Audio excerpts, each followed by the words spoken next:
Aujourd'hui, on va faire un petit blabla tatou. On va juste discuter d'un thème qui me tient particulièrement à cœur. C'est un thème en fait que quelqu'un a abordé sur le Tok Tok Game et que je trouvais super intéressant. C'est-à-dire comment gérer la nudité dans le milieu du tatouage, comment faire en sorte que ton client soit à l'aise pendant qu'il se fait tatouer, ou à l'inverse, si c'est toi le client, comment faire pour que toi tu te sentes bien, et surtout ce qu'il ne faut surtout pas accepter, ce qui n'est pas normal quand il s'agit de se faire tatouer. Comment, vous voyez, genre ce genre de truc qui peut vous arriver où vous êtes censé vous dire ça là, ça pue du cul, ça c'est pas censé arriver. Je vais essayer de faire ça de façon logique avec des petits chapitres que je te mettrai bien sûr dans la barre d'infos, comme ça tu pourras passer à l'élément qui t'intéresse le plus si tu le souhaites en appuyant directement dessus, et c'est parti.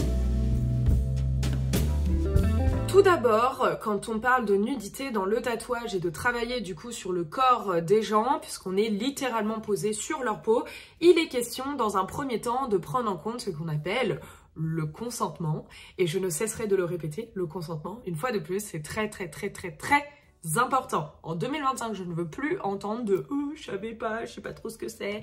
Impossible. Impossible, sinon c'est que vous vivez dans une grotte, c'est qu'il y a eu un problème. Donc il est question de toujours demander avant de toucher un humain. Voilà, c'est comme ça, c'est pas votre corps.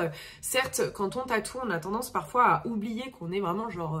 on a passé une barrière, si vous voulez. Les gens qui sont pas du milieu du tatouage et donc clients, eux, c'est pas obvious que vous allez devoir faire ci, faire ça sur leur corps. Donc il est question de toujours leur demander « je vais te poser le stencil, je peux toucher ton bras, est-ce que nanana, nanana ?» Simplement les prévenir de ce que vous allez faire pour qu'il n'y ait pas de malentendu. Il y a un autre exemple où on est amené parfois à toucher des zones qu'on n'a pas forcément envie de toucher ou qui peuvent mettre mal à l'aise le client. C'est lorsqu'on a besoin de s'appuyer sur le corps de ces derniers pour être dans une bonne position pour le tatouer. Je vous donne un exemple. Vous êtes en train de tatouer au niveau de l'entrejambe, donc l'aine en gros, et il vous faut pour cela vous appuyer un petit peu sur toute la partie basse du corps avant de commencer à vous avachir, à tirer tout, etc. Prévenez tout simplement votre client que pour atteindre la zone, il va falloir que vous appuyiez sur tel et tel endroit de son corps. Soit vous allez devoir dans ce cas-là partir sur une autre position parce qu'il ne sera pas du tout à l'aise avec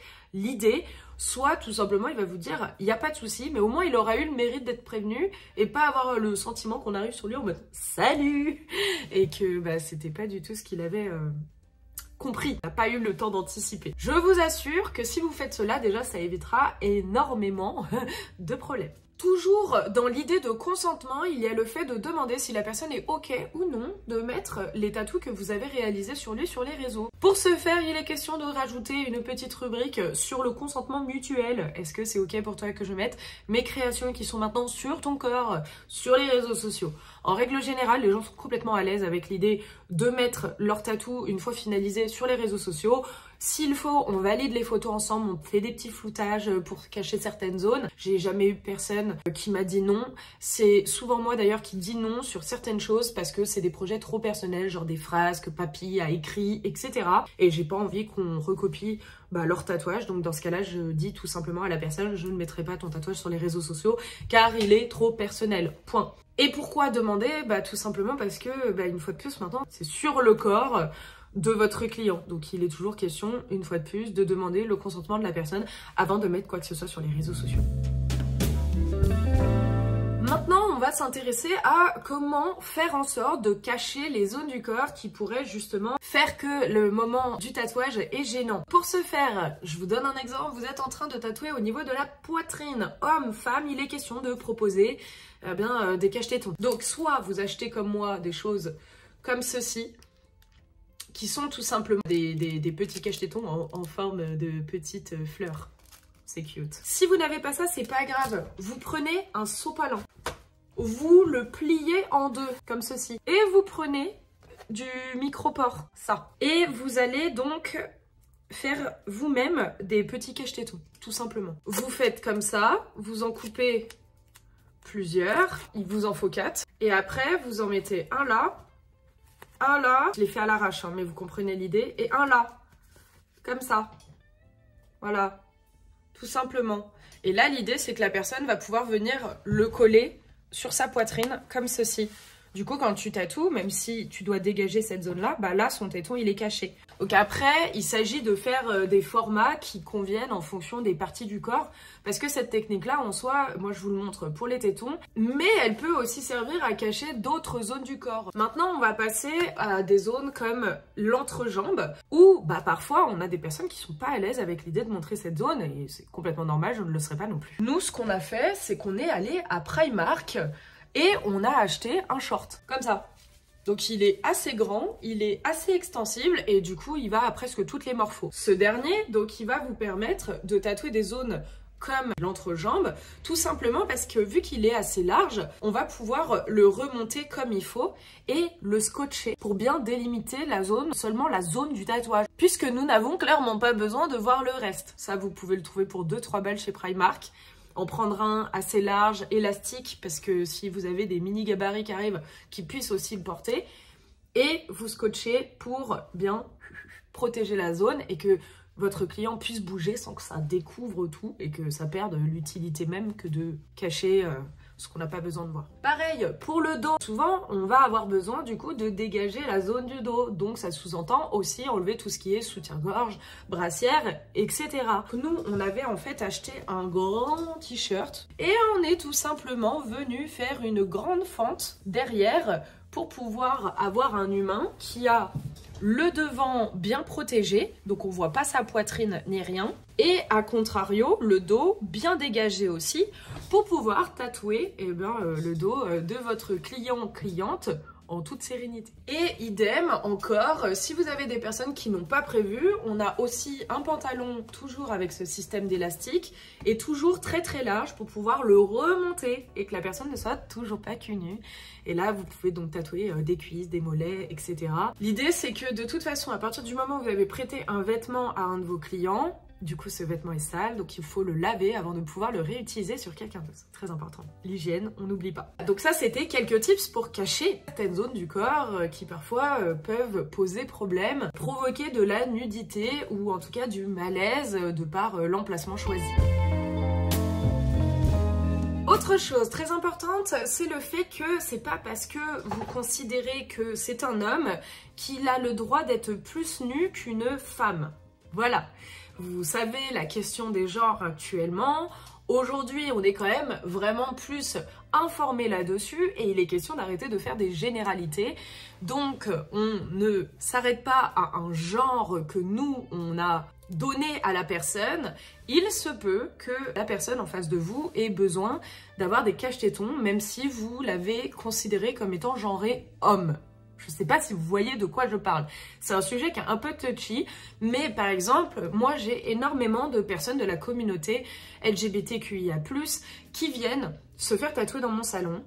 Et j'ai aussi énormément de personnes de la communauté trans plus spécialement. Dans ce cas de figure, si vous êtes un petit peu fermé et que vous restez sur le truc un peu basic shit qu'on nous a appris, c'est-à-dire il y a les hommes et il y a les femmes, eh ben vous risquez d'heurter beaucoup de personnes sans le vouloir parce que votre schéma est peut-être un petit peu old school par rapport au schéma de la société dans laquelle on vit actuellement. J'espère ne pas vous heurter quand je dis ça. Il se peut que la personne que vous genrez homme se sent femme et ait besoin de cache-tétons. Voilà.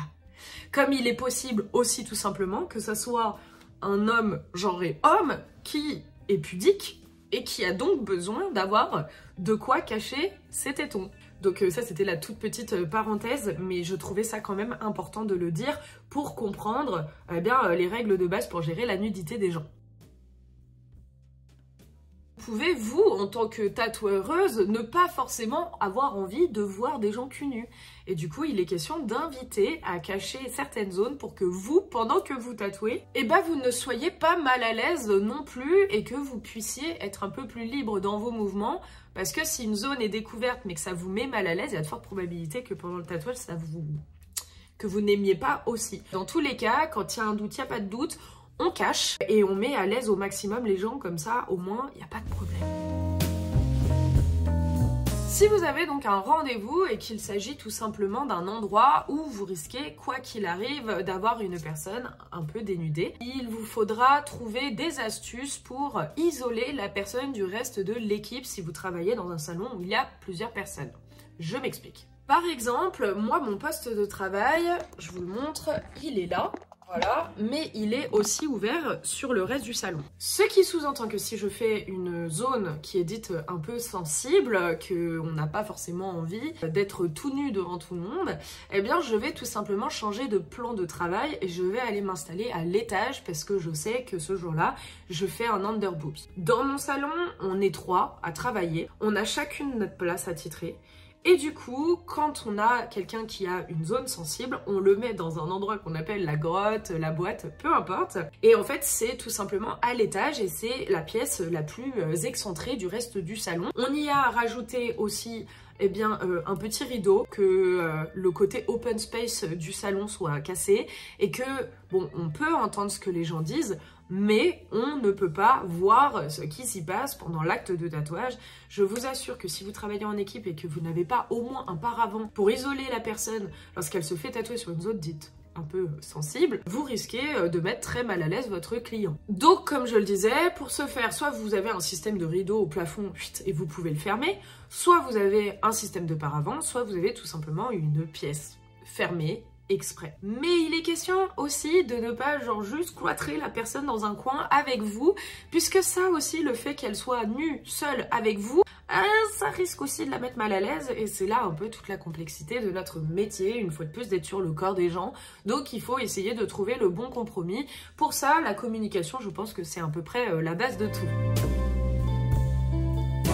Tu es client, cliente et tu souhaites te faire tatouer une zone sensible, mais tu ne connais pas ton tatoueur. Eh bien, je te préconise quand même d'aller voir un tatoueur que tu connais déjà pour faire ce type de zone. Ou essayer de savoir sur les avis Google, etc., ce qu'ont pensé les gens qui se sont fait tatouer par la personne à qui tu vas confier cette fameuse zone, si c'est vraiment quelqu'un que tu n'as jamais vu. Mais c'est vrai que l'option « je connais déjà mon tatoueur », et du coup, je me sens déjà à l'aise avec lui, c'est quand même vraiment mieux que d'aller voir quelqu'un que t'as jamais vu de ta vie, qui t'a jamais tatoué. On n'est jamais à l'abri d'un psychopathe.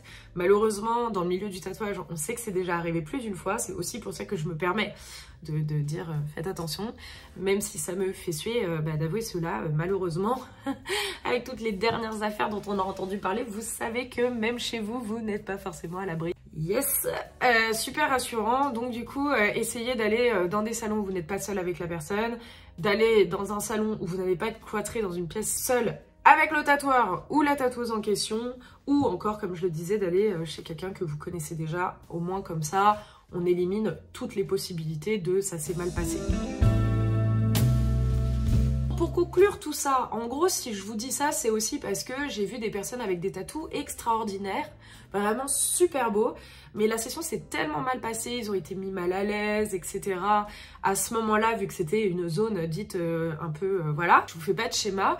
Les tatouages, du coup, même s'ils sont magnifiques, les gens les trouvent hideux parce qu'ils ont en eux le souvenir de comment ça s'est passé pendant l'acte de tatouage. Donc faites très attention à vous si c'est vous qui allez vous faire tatouer. Faites très attention en tant que tatoueur, tatoueuse, de ne pas participer à mettre mal à l'aise des clients. J'entends trop d'histoires, vraiment il est question de vraiment faire attention à tout ça. Si cette vidéo t'a plu, n'hésite pas à me partager toi ce que tu mets en place pour mettre à l'aise ton client, ta cliente dans ce cas de figure. N'hésite pas non plus à me dire en commentaire comment tes tatoueurs et tatoueuses ont géré ce genre de situation, si t'as déjà fait des zones un petit peu dans ce style, et en espérant qu'il ne vous ait jamais rien arrivé. Moi je sais qu'en tant que tatoueuse je fais vraiment extrêmement attention à ça, quitte à être un peu chiante avant, ça va, je peux toucher, attention, et gna gna, mais au moins je n'ai jamais eu ce genre de problème avec des clients. Dieu merci. N'hésite pas à t'abonner, à liker cette vidéo et à enclencher la petite cloche. En commentaire, qu'est-ce que vous pouvez mettre? Le mot consentement, parce que le consentement c'est important. Et sur ce, comme d'habitude les gars, prenez soin de vous. Ciao.